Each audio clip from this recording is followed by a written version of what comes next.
Usually, when I watch a TV show or movie from a big media franchise, I think for the best part, I pretty much would say I go into it with very modest expectations because usually you wouldn't really know what you're going to get. Now, the last time I was watching a big media franchise and it left me with a smearing disappointment was the Secret Invasion TV show and The Witcher Season 3. I thought both those shows really just set the bar very low for actual quality and really didn't deliver on anything interesting to note for fans. Whether you're a fan of Marvel or a fan of The Witcher or just a fan of any of the source material adaptations that these franchises would like to give to you. So I could pretty much just say that was kind of a point where, excitement for new media franchises and products was pretty much just went down immediately. Now, one of them I would also say is kind of left with unexpected expectations would be any Lucasfilm product. I think the last time I watched a Lucasfilm product was Indiana Jones and the Dial of Destiny. Now, I think looking back, I would say the review, maybe I would have looked at it a bit harshly, but to be honest with you, it was still a pretty bad film. I don't think it really delivered anything from the Indiana Jones movies at all, and it pretty much didn't give Harrison Ford a good send-off for this franchise that he's built a legacy for.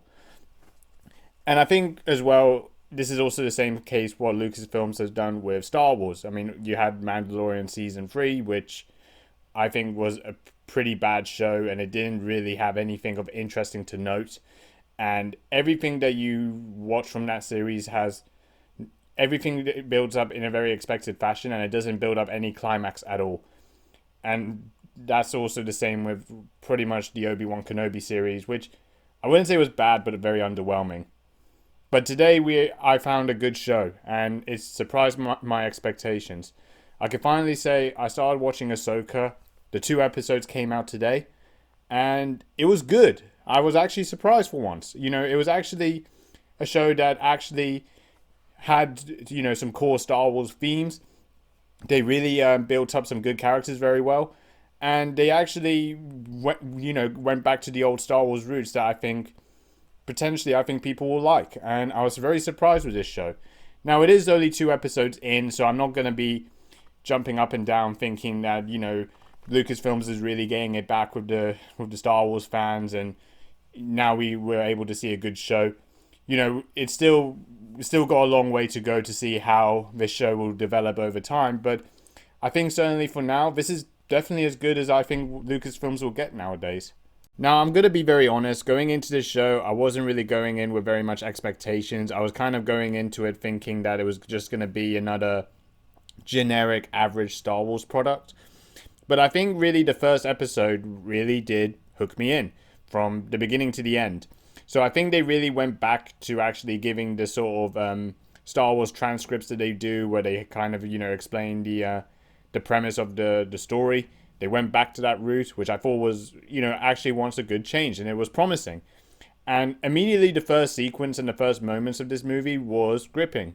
So the first moments, I don't want to get into spoilers, but there are two main sort of, I wouldn't say that they were the main villain protagonists. We don't really know that yet because there is another character as well. But it really starts with Baylan Skoll, who was played by Ray Stevenson.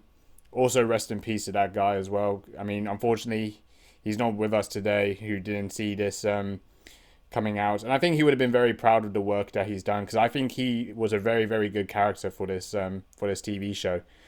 But basically, Baylan Skoll and his apprentice called Shin Haiti basically arrive on this... I don't know what it is, like it arrives on a ship, and basically they come in expecting them to be Jedis, but they're not Jedis. And they just basically just try and look for Ahsoka Tano. So it's kind of sets the theme up immediately. I don't think the story kind of hits itself with anything new or novel. I think some were quite generic. But I think what's really good is that it builds the climax immediately. It builds the climax where you actually get to see some good lightsaber moments. Still underwhelming, but it's certainly, I think, the best that I've seen since Disney's acquisition for sure. And you got a lot of interesting characters as well. So you got characters like Ahsoka Tano. I also think Sabine Wren as well, if that's how you pronounce it. She's also a very good character too. And I think there are a lot of interesting motivations that these characters have in terms of what the common objective they have. So I think one of the objectives they have is that they try and get a key that kind of, I think this sort of key leads the way to trying finding General Admiral Thrawn, and basically he's kind of like sort of one of the high class senior officers for the Galactic Empire, who's basically now trying to sort of submerge the ashes of the fall of the Galactic Empire after it being dethroned and defeated. So now it's kind of, he's trying to sort of build up the pieces and try and rebuild the empire again, and it's kind of merging into starting another war. So I think they do kind of build a story pretty well, and it's interesting to see how that premise from those first two episodes would actually build up.